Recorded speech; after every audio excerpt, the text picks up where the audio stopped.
Hi dears, back to your channel wizarding world Malayalam. Previous വീഡിയോയിൽ നമ്മൾ ഹോഗ്വർട്സ് സ്കൂളിലെ സിലബസിനെ കുറിച്ചാണ് കണ്ടുകൊണ്ടിരുന്നത്.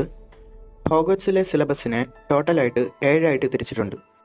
അതിൽ ആദ്യത്തെ ട്രാൻസ്ഫിഗറേഷൻ, ആസ്ട്രോണമി, ചാംസ് എന്നീ 3 കോർ സബ്ജക്ട്സിനെ കുറിച്ച് നമ്മൾ കണ്ടു കഴിഞ്ഞു. Next one defence against the dark arts. Defence against the dark arts ആദ്യം ഡാർക്ക് ആർട്സ് എന്ന പേരിലായിരുന്നു ടീച്ച് ചെയ്തുകൊണ്ടിരുന്നത്. ഈ ഡാർക്ക് ആർട്സ് എന്ന് പറഞ്ഞാൽ വേറൊന്നുമില്ല, മാജിക്കൽ പ്രോപ്പർട്ടീസ് ഉപയോഗിച്ച് അൺവാണ്ടഡ് ആയിട്ടുള്ള ചില കാര്യങ്ങൾ ചെയ്യുന്നതിനെയാണ് ഡാർക്ക് ആർട്സ് എന്ന് പറയുന്നത്. ഒരു പൈശാചികമായിട്ടുള്ള കാര്യങ്ങൾ ചെയ്യുന്നതും ശപിക്കുന്നതും ദുർമന്ത്രവാദവുമൊക്കെ ഈ ഡാർക്ക് ആർട്സിൽ ഉൾപ്പെടും. പിന്നെ ഇതിൽ കുറച്ച് ഡാർക്ക് ക്രിയേച്ചേഴ്സും കേഴ്സ്, ഹെക്സ്, ജിങ്സ് സ്പെൽസും പിന്നെ ഡ്യൂവലിംഗ് ഒക്കെ ഈ ഡാർക്ക് ആർട്സിൽ ഉൾപ്പെടും. ഈ സബ്ജക്റ്റിനെയാണ് defence against the dark arts ആക്കി പിന്നീട് റീപ്ലേസ് ചെയ്തത്.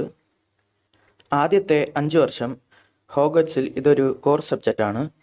അത് കഴിഞ്ഞ് ഇതൊരു ഓപ്ഷണലാണ്. ഈ സബ്ജക്റ്റിൽ ഇൻട്രസ്റ്റ് ഉള്ളവർക്ക് മാത്രം ഇത് ഒരു എലക്റ്റീവ് കോഴ്സസ് ആയിട്ട് എടുത്ത് പഠിച്ചാൽ മതി. 31, 104, 3C എന്നീ ക്ലാസ് റൂമിലാണ് ഹോഗ്വർട്സിൽ ഈ defence against the dark arts പഠിപ്പിക്കുന്നത്. പിന്നെ ഒരു ഇൻട്രസ്റ്റിംഗ് ആയിട്ടുള്ള കാര്യമാണ്, ഈ സബ്ജക്റ്റ് 1 വർഷത്തിൽ കൂടുതൽ ഒരു പ്രൊഫസേഴ്സിനും ഹോഗ്വർട്സിൽ പഠിപ്പിക്കാൻ കഴിയില്ല. ബിക്കോസ് വോൾഡെമോർട്ട് ഒരു കേഴ്സ് സ്പെൽ യൂസ് ചെയ്തിരിക്കും, ഒരു ശാപം പോലെ. ആക്ച്വലായിട്ട് വോൾഡെമോർട്ടിന് അല്ല, ടോം റിഡിലിന് ഈ സബ്ജക്റ്റ് ടീച്ച് ചെയ്യാൻ ഒരുപാട് ആഗ്രഹമായിരിക്കും. ഇതിന് ആൽബസ് ഡംബിൾഡോറിനോട് പെർമിഷൻ ചോദിക്കും. ഡംബിൾഡോറും ഇത് അക്സെപ്റ്റ് ചെയ്യും. പിന്നീട് ഒരുപാട് വർഷങ്ങൾക്ക് ശേഷം തിരിച്ചു വന്ന വോൾഡെമോർട്ടിൻ്റെ സ്വഭാവത്തിൽ ഉള്ള വ്യത്യാസം കാണുന്ന ഡംബിൾഡോർ ഈ ഓപ്ഷൻ നിരസിക്കും. ഇതുകൊണ്ടുള്ള ദേഷ്യവും പിന്നീട് ഡാർക്ക് ആർട്സിൽ തന്നെ ആരും തോൽപ്പിക്കാൻ പാടില്ല എന്ന ഒരു മൈൻഡ് സെറ്റിലുമാണ് ടോം റിഡിൽ ഈ ഒരു സ്പെല്ല് കാസ്റ്റ് ചെയ്യുന്നത്. ഹാരിയുടെ ഫസ്റ്റ് ഇയറിൽ പ്രൊഫസർ ക്യൂരിനിയസ് ക്യുറൽ പ്രൊഫസറായിരിക്കും. അത് കഴിഞ്ഞ് ഗിൽഡ്രി ലോക്ക്ഹാർട്ട്, പിന്നെ റേമസ് ലൂപ്പിൻ, അദ്ദേഹവും അവസാനം വെയർവുൾഫായി മാറും. പിന്നെ മാഡൈ മോഡിയായിട്ട് ട്രാൻസ്ഫോം ആയ Bartemius Crouch Junior, Dolores Umbridge, Severus Snape, പിന്നെ അമിഗസ് കാരോ എന്നൊരു ക്യാരക്ടർ വരും. ഇങ്ങനെ ഓരോ വർഷം കൂടുന്തോറും ഓരോ പുതിയ പ്രൊഫസേഴ്സ് ഈ സബ്ജക്റ്റ് പഠിപ്പിക്കാനായിട്ട് എത്തും. Next one portions. ഈ പോഷൻസ് എന്ന് പറഞ്ഞാൽ ഒരു മാജിക്കൽ മിക്സ്ചറാണ്. ഇത് മഗിൾസ് കെമിസ്ട്രിക്ക് ഒരു ഇക്വലൻ്റ് ആയിട്ടുള്ള ഒരു സബ്ജക്റ്റാണ്. അതായത് നമ്മുടെ സ്കൂളിലൊക്കെ ഈ കെമിസ്ട്രി ലാബിൽ എക്സ്പെരിമെൻറ്റ് ചെയ്യുന്ന പോലെ തന്നെ അത് തന്നെയാണ് പോഷൻ ക്ലാസ്സിലും നടക്കുന്നത്. ഡിഫറൻസ് എന്താണെന്ന് വെച്ചാൽ അവർക്കിവിടെ ഒരു മാജിക്കൽ ഇൻഗ്രീഡിയൻസ് ഒക്കെ യൂസ് ചെയ്യേണ്ടി വരും, അത്രേ ഉള്ളൂ. ഈ പോഷൻസ് മെഡിസിനായിട്ടും പോയ്സൺസ് ആയിട്ടും പിന്നെ സ്ട്രെങ്ത് എൻഹാൻസ് ചെയ്യാനായിട്ടുമൊക്കെ ഉപയോഗിക്കും. ഒരു സ്റ്റുഡൻറ്റ് ഈ പോഷൻ മേക്കിങ്ങിൽ എക്സ്പെർട്ടായാൽ അവരെ ഒരു പോഷൻ മേക്കർ എന്നോ ഒരു പോഷനിയർ എന്നോ വിളിക്കാം. ഇതിനൊരു എക്സാമ്പിളാണ് സെവറസ് സ്നേപ്പ്. ഹോഗ്വർട്സിൽ ഫസ്റ്റായിട്ട് ടീച്ച് ചെയ്യുന്നത് ക്യൂർ ഫോർ ബോയിൽ എന്നൊരു പോഷനാണ്. ഇത് ചൂടായിട്ടുള്ള ഏതെങ്കിലും ഒരു വസ്തുവിനെയൊക്കെ പെട്ടെന്ന് തണുപ്പിക്കും.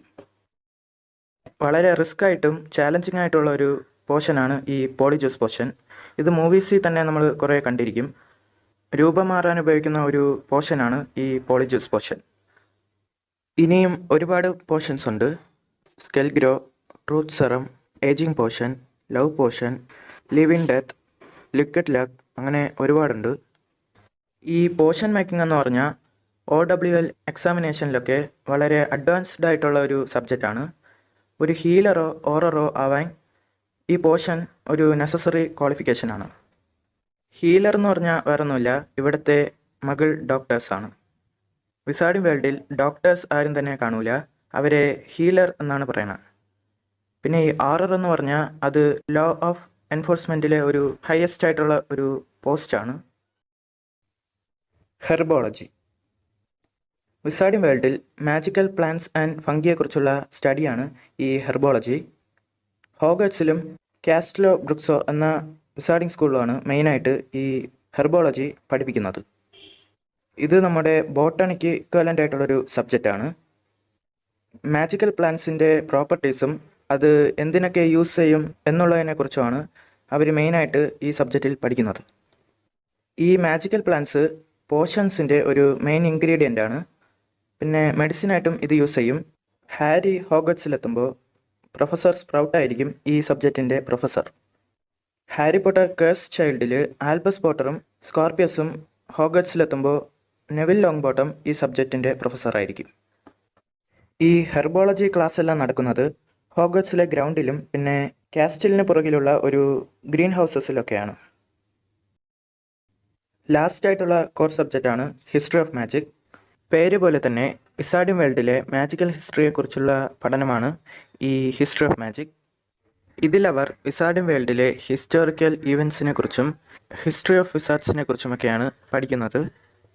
ഹോഗ്വറ്റ്സിൽ ഏറ്റവും കൂടുതൽ ബോറിംഗ് ആയിട്ടുള്ളൊരു ക്ലാസ് എന്ന് പറഞ്ഞാൽ അത് ഈ ഹിസ്റ്ററി ഓഫ് മാജിക് ആയിരിക്കും.